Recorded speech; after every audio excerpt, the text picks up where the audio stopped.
Gledate serijal Deca 90-ih, drugi deo, u okviru kog danas razgovaram sa Markom Mihajlovićem o temama rodne ravnopravnosti, feminizma, gej prava i srodnim stvarima. Marko, dobar dan. Dobar dan. Reci nam za početak koje si ti godište? Ja sam 93. 93. Dakle, tu si negde sredina 90-ih, 25 godina. Da.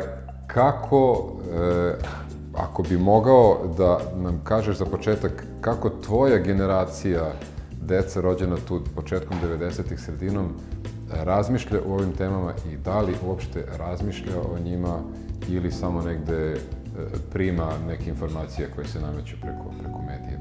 Ja sam malo imao tu privilegiju da sam bio okružen pričom liberalnim ljudima od kad sam bio klinac i moje društvo je uvijek bilo malo progresivno, da tako kažem, tako da smo mi ja mislim čak i u srednjoj školi pričali o feminizmu kad smo prvi put čuli taj termin. Jedna moja drugarica se vrlo rano deklarisala kao feministkinja, kasnije moj drug, i znam da je to izazvalo baš zezanje u društvu, dosta su ih zezali, jer mislim da pre svega ljudi ne znaju šta ti termini znače. Ali kod nas je prilično rano krenula debata o tome. Šta je za tebe feminizam, hajde kad smo krenuli od toga? Borba za jednakost polova, pre svega. I mislim da je to suština borbe za ljudska prava, jer bez jednakosti ne možemo ništa da postignemo. A mislim da ljudi često nemaju svest o važnosti jednakosti u odnosima, u društvu i da nisu svesni šta nejednakost koja je de facto prisutna, kako ona utiče i na ljude i na sredinu u kojoj živimo. Kako ljudi reaguju kada im ti kao muškarac kažeš da si feminista? Pa mislim da im često nije jasno o čemu se radi i ljudi imaju jedan izrazito negativan stav konkretno prema feminizmu, što mene dosta iznenađuje i mislim da je to posledica toga što ne znaju šta zapravo izraz znači i šta je zapravo borba koja stoji iza toga. Tako da najčešće je negativna reakcija od ljudi koji nisu u mom bliskom okruženju. Šta je tebe lično motivisalo, negde nagnalo da se baviš tim temama, evo, negde i kroz svoj rad? Pa, pre svega zdrav razum, jer mislim da je to... Ja ne znam kako ljudima nije jasno da je sasvim logično i da je normalno da smo svi jednaki i da moramo da težimo ka tome, a sa druge strane, moja pozicija kao gej muškarca u Srbiji me veoma naterala da budem otvoren, da se borim ne samo za poboljšanje moje pozicije, nego i za drugi ljudi koji nisu jednaki, da tako, to je nekako fokus, bar moj lični.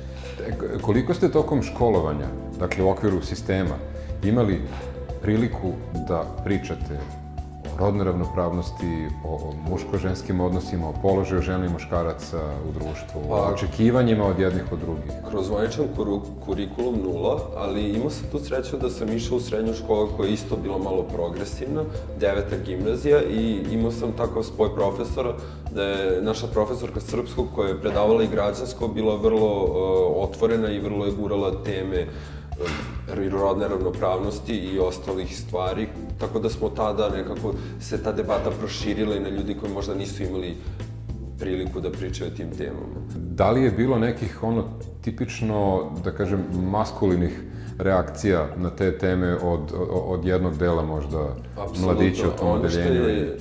Ne samo mladića, nego čak i od žena. To je ono što je mene dosta zbunilo, da dosta žena vrlo olako kaže da se one ne smatraju feministkinjom i da ne smatraju da su muškarci i žene isti ili da bi trebalo da budu jednaki, bar u tom nekom socijalnom, društvenom smislu. I to je za mene veći šok nego da muškarci kojima onako mnogo taj ustaljeni maskulinitet i taj dominantan maskulinitet je mnogo više ustaljen i mnogo se lakše poprima taj identitet i iznenadilo me da žene u ovom veku, u ovom vremenu ne osjećaju potrebu da se identifikuju kao feministkinje i da se bore za sopstveni bolji položaj. Da li se u tvojoj porodici govorilo o tim temama dok si odrastao? Da, pa ja sam iz jedne liberalne porodice, tako da sam se ja vrlo rano i autovao i vrlo smo rano razgovarali o mnogim stvarima, između ostalog i o rodnoj ravnopravnosti i mojim roditeljima je bilo ključno da te vrednosti primim dosta rano. Rekao si da si se i pred porodicom rano autovao.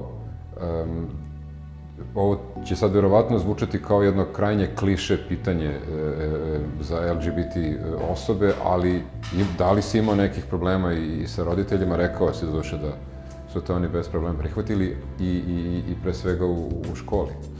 Kad sam išao u osnovnu školu, trpeo sam dosta veliko nasilje, ne fizičko do duše, ali sam trpeo dosta prozivanja i maltretiranja, što ja mislim da je kada ste dete i kada prolazite kroz proces samoidentifikacije, ni sami niste svesni koje je vaše, na primjer, seksualno opredeljenje, jako je teško nositi se sa pritiskom sredine koja percipira vas kao, na primjer, gej osobu.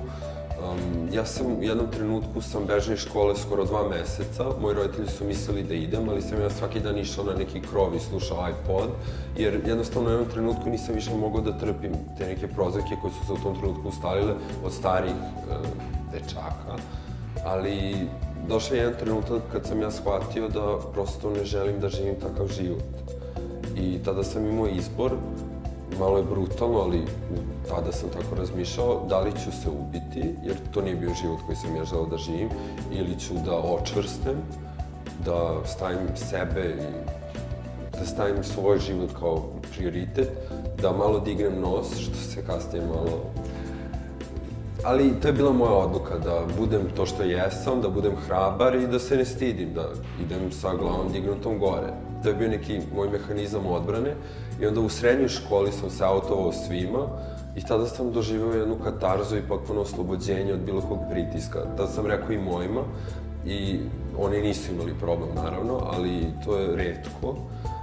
Zašto je meni bilo važno? Zato što sam znao da imam, da kažem, leđa. Znao sam da me moji najbliži prihvataju i da mi niko ništa ne može. Šta god da mi se desi, ja znam da mogu da odem kod roditelja i da će sve biti okej. To baš i nije tipičan primer, ne samo za Srbiju, nego generalno, ja mislim, za celu našu planetu. Pa ne znam, mislim da proces autovanja nikada nije lak, u kakvom god da ste okruženju. Ja, na primjer, sam se prvo autovao tati, i to je prošlo odlično, iako sam znao da je moja mama isto veoma otvorena i da neće imati problem, meni je nekako bilo teško da joj to kažem, tako da sam joj kasnije rekao. Ali jako mi je važno da naglasim da mislim da je autovanje proces koji mora da se uradi. Zato što često čujem priče gej ljudi, generalno iz zajednice, LGBT plus zajednice, da ljudi ne žele da se autuju, da smatraju to nepotrebno, oni žive svoj život, šta će to njima, što taj stres da rade, ali ja mislim da je to jedan proces prihvatanja samog sebe bez koga ne možete da budete srećni. Ako krijete tako važan deo sebe, mislim da je jako teško biti srećan i perspektivan u životu. Da li se u svom svakodnevnom radu susrećeš sa drugim LGBT osobama i koje su njihove priče? Da li su oni prolazili kroz neke mnogo teže životne situacije od tebe? Da li su imali negde više problema sa društvom, sa prihvatanjem, odnosno neprihvatanjem? Uopšte, kako bi ocenio situaciju u Srbiji po tom pitanju, evo, u 2019. godini? Većina ljudi trpi nasilje od ranih godina i to promeni percepciju sveta. Prilično teško izgraditi samopouzdanje kada vas sve oko vas slama i govori vam da vi praktično ne trebate da postojite.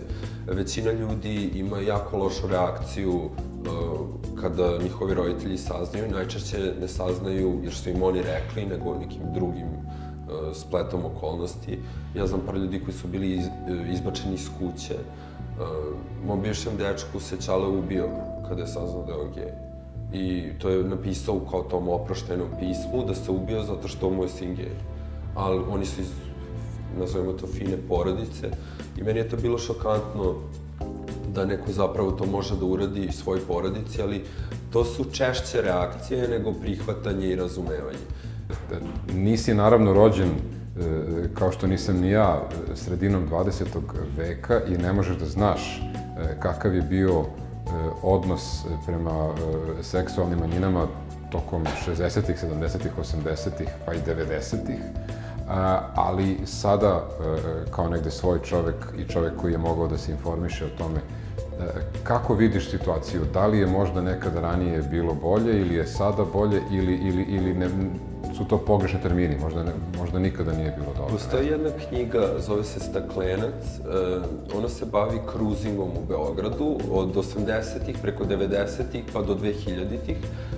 Jako je retka knjiga, ja sam imao priliku da je pročitam, ali jako se teško nalazi i tu se tačno vidi kad u tom vremenu, na primjer 80-ih, koje je bilo dobro, zovemo to tako, u Beogradu, nije bilo nikakvih problema u smislu nasilja na ulici prema gej muškarcima. Bilo je mnogo mesta, mnogo više nego sada, gde su se ljudi muvali i upoznavali. Kako je krenulo to neko socioekonomsko propadanje, tako su se i stvorili ti negativne reakcije na pojavu homoseksualnosti u javnosti. I tako da mislim da je bio taj neki period gde su ljudi mogli da žive svoj život, ne baš kao danas, ali nije bilo ni toliko nasilja i osuđivanja. Bile su to neke kao prećutne stvari. Mislim da je 90-ih da se potpuno degradiralo javno mnjenje prema bilo kakvom obliku različitosti, da je to bila posledica i propagande i situacije koju smo svi proživeli, ali sigurno da je sada najbolje, ali mislim da je bilo vreme kada i nije bilo toliko loše kao nekada.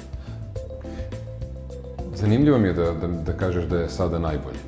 S obzirom da imamo toliko mnogo slučajeva nasilja prema LGBT populaciji, ili se možda o tome više priča nego što se ranije pričalo. Možda je slučajeva nasilja isto, ali više sada dospevaju do medija nego ranije. Mislim da se sada ljudi, da su više osnaženi da prijave nasilje koje trpe, što nekada nije bilo moguće. Policija je mnogo više upoznata sa problematikom i tako da nema toliko stepena sekundarne viktimizacije gde vas neko maltretira u policiji zato što ste došli da prijavite nasilje, ali konkretno to se odnosi na Beograd i cijela ova moja priča se uglavnom odnosi na Beograd. U ostalim delovima Srbije i dalje užasno, ali mislim da je sada najbolje upravo zbog interneta i mogućnosti upoznavanja ljudi i deljenja iskustava. Naprimjer, 80-ih, ja ne znam, ljudi su morali slučajno da se nađu u situaciji da upoznaju neke ljude koji su, eto, kao i oni, a danas je to mnogo lakše. Mislim da je mnogo veći bunt bio, na primjer, mnogo je trebalo više hrabrosti 2001. da se proba taj prvi Pride, na primjer. Danas, kada je Pride bezbedan, ljudi i dalje ne žele da dođu, što je meni neshvatljivo. Da li je danas Pride zaista bezbedan ili je to samo lažna bezbednost? Pa znate šta, on reflektuje stanje u društvu. Mislim, svašta može da se desi. Da li je bezbedno da se bilo ko od nas vraća kući? Ja nemam nikakav strah i odbijam da živim svoj život vođen strahom, ali razumem ljude kojima se to dešavalo. Naprimjer, ja sam počeo da izlazim dosta rano u gej klubove i sve negde, naprimjer, 2008. 9. 10. je bilo vrlo često da vas huligani čekaju iza kluba i da vas tuku ili da baci suzavac u klub. To je već zadnjih, ne znam, 4-5 godina apsolutno nezamislivo. Mislim da nije bilo u Beogradu nijedna situacija da je neko upao u gej bar, gej klub ili da je sačekao nekog iza i da ga napao. Kako to objašnjavaš? Pa, zato što ima taj jedan zanimljiv slučaj. Ljudi, to je bilo, čak je bilo i par članaka o tome. Ljudi imaju tu zabludu da policija posebno štiti LGBT plus osobe, što nije istina. Ali nekako je dobro da oni to misle da je tako. Sa druge strane, mislim da je vidljivost sve veća i veća. I čak ima i nekih par javnih ličnosti koji su se ne baš direktno autovale, tako da mislim da ljudima, da im je bar došlo do glave kao, ok, sad ne moramo da tučemo tu osobu. Da li ti je neko moje pitanje ili nešto što sam ja iznao kao svoj stav predstavljalo problem i da li si možda sad ovaj naš razgovor doživao kao razgovor ljudi sa dve strane? Ne, ti kao gej i ja kao hetero ili se to nije osjećao? Ja lično to nikada ne doživljavam tako i najviše volim da pričam sa ljudima koji imaju negativan stav. Zato što mislim da sam vrlo dobar u argumentovanju zdravog razuma i često mi se desi da ljudi jednostavno promene stav. I to je najlepše moguće. Ja mislim da je aktivizam se ne zasniva na organizovanju Prajda, ne znam nije čemu, nego upravo na tome da posvetite svoje vreme u poboljšanju ovog društva. Ja veoma volim ovaj grad i voleo bih da jednog dana mogu da budem potpuno srećan, da ne moram da razmišljam o tome da li ću jednog dana kad budem hteo da imam decu morati da idem negde jer je nemoguće gajiti decu ovde u takvoj situaciji, mada čak ima i toga. Ja želim da ovo društvo napreduje za sve. Poboljšanjem prava LGBT plus zajednice se poboljšavaju ljudska prava svih osoba i to je jako važno. Marko, hvala ti što si govorio za decu 90-ih. Hvala. Bio je to Marko Mihajlović u još jednom izdanju serijala Deca 90-ih.